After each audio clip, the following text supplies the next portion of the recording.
Aritzurra iritsi da lehenengo euskal garaipena, Euskal Herrian garaipena lortuta afizionatutan, asko jarraitutako eguna.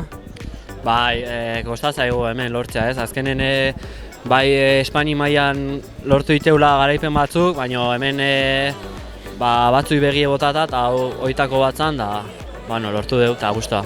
Ez zen egunik errazena, ez dago horra ere, baina itzuli bakoitzeko igoera bat, azkeneko mendatea, horrek erakusten du maila honean zaudela, igotzen ere aguantatzea zuela tropelari. Bai, gaur esan da pixka gehiago kosta zait, ez? Bai, musikako egunen hemen nijon sentsazioekin gaurren naiz izan, baina arazo gabe usteko grupoi goran eta gero eutxi ezkeoak igu esprinterrak errematau barra aukeu eta hortan saia gea eta ondo atea. Esprinta, ziztubitzian agertu zara hemen helmugan, bala bat modura, sendo?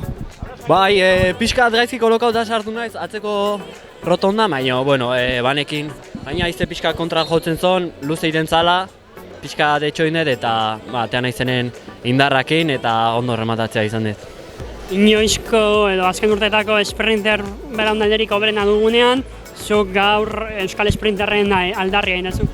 Bai, aspalditik gatoz egiten, baina ez diguten aitzen ez duten entzun nahi. Baina, nik uste gala demostratzen ni eta ni bezala beste batzuk bare maila honekok eta konturatzen den jendea eta aukera gehiago izaten dituen. Zorionak, Garit. Eskerrik asko.